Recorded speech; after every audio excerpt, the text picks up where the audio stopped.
afternoon and welcome to my first YouTube video that is going to be a part of an educational series trying to help to give back.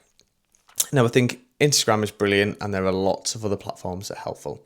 But when it comes to YouTube, it gives us the opportunity to be a little bit more real and just talk to the camera and open things up so that people can get that education that they need and start to unpick things that little bit differently. So today's is going to be all around getting into the gym or doing some form of activity when you have a long-term injury, where to start basically, and then where to kind of push things on based on your goals, wants, needs, and how you can kind of look to roadmap things towards the end goal.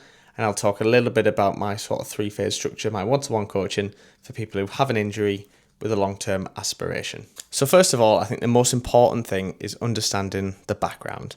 Where's the history? What have they done before? What are they looking to get back to? And what do they need to be able to do? Right? Because this is somebody who has had a long time out of the gym and they're looking to get back into activity to improve the general health and wellness and get in shape and reduce their pain levels. Then we need to understand what sort of movement patterns are going to benefit them and how we can incorporate that longer term, right? So for example, if somebody at the moment is eating well, generally nutrient-dense foods, but no real idea of calories, macros, etc.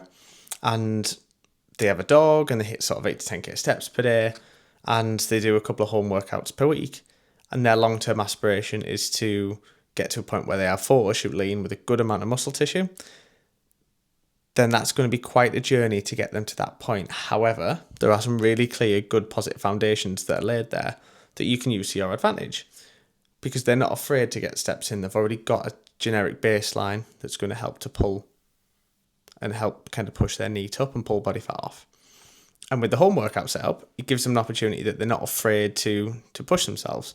However, they may have opted for home workouts because of a long-term back condition, for example. So if you then program somebody 4 days in the gym, 2 of those sessions, one has a heavy hinge pattern, the other one has a hip thrust, maybe some deadlifts or pulling from the floor, straight away you're going to lose that rapport with the client because they're not confident in doing that.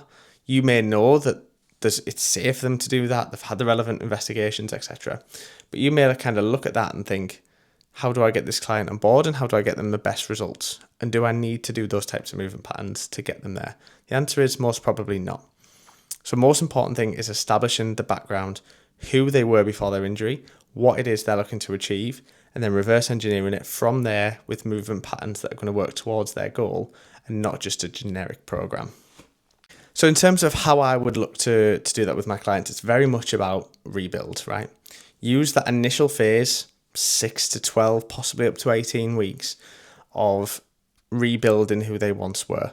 Unpicking some of the things that they've mentioned, the things that they can't do, the things that they want to do, and building up that clear plan from there.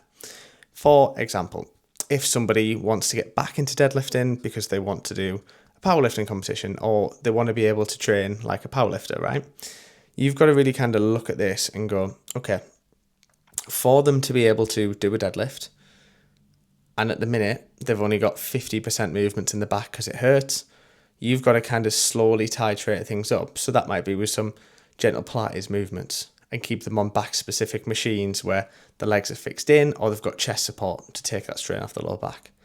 You may then build them up into some hyperextensions or some Jefferson curl movements before you then maybe build them up to a machine RDL, before you do some dumbbell RDL movements, maybe a single leg hip thrust, before you then start working into pulling from the floor.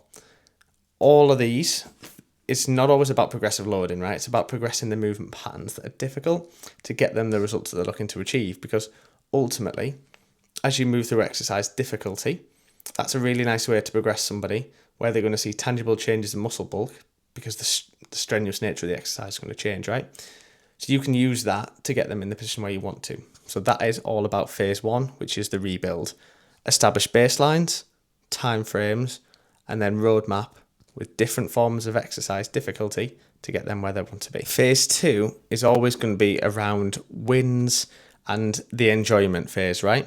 You've just spent the last 6, 12, 18 months with a real structured approach of doing things that are going to help them, where maybe enjoyment hasn't been at the forefront because you're trying to get them to that point.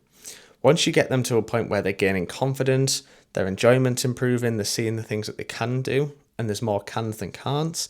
Then you want to spend some time in that enjoyment phase where we're working towards a specific goal. So if this is working into a bit of a deficit and enjoying the program, working through a performance phase and getting them that little bit stronger.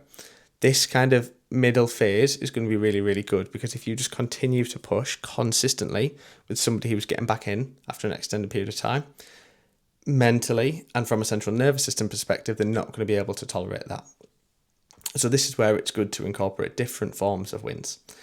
For example, one thing I do with a lot of my clients is a pull-up program, because how many females particularly would love to do a pull-up? If you ask them, what they would like to do from an upper body perspective, then often the response is, it'd be quite cool to do a pull-up. So let's do a pull-up. We can then incorporate some core work, some pull downs, some row movements, face pulls, etc., till you get them to the point where they're working into bands and doing a pull-up. If there's a lower back problem, having a second functional goal into their training program is going to be mega. So you've then got fat loss, but a functional program plus a long-term goal.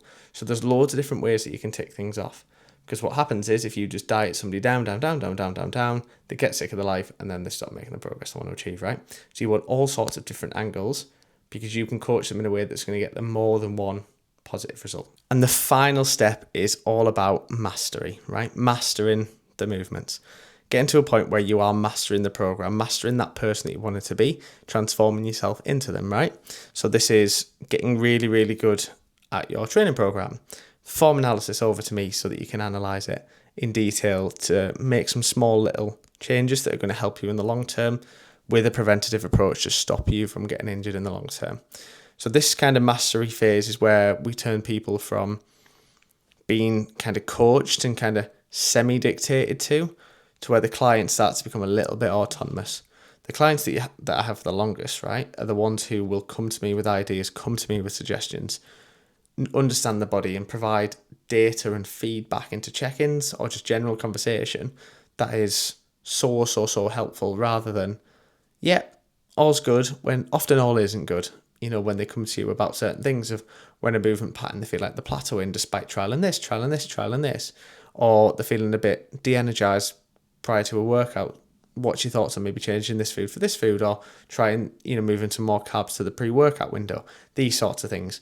This is when coaching becomes the ability to you to help them master their craft and for them to master their own craft.